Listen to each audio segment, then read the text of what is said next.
Hi po, good morning. Ayan na po yung aking mga sili. Yan na po, yan.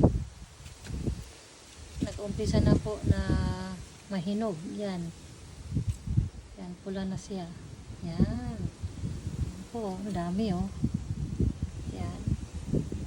Tsaka ito pang isa. Yan, pula na. Ito nag-uumpisa pa lang. Yan. Ito talagang, ito, pwede nang pitasin. Ito po talaga ay pipitasin ko na po talaga sa katapusan ng September, mga October. Kasi po, umpisa na po ang lamig. Yan. Ano na siya eh. Yan. Lapit na siya mahinog. Ito na naman po, hinog na. Yan. Tsaka yan. Kailangan na pong pitasin eh. Yun, ito sa kabila. Ito nag-umpisa na.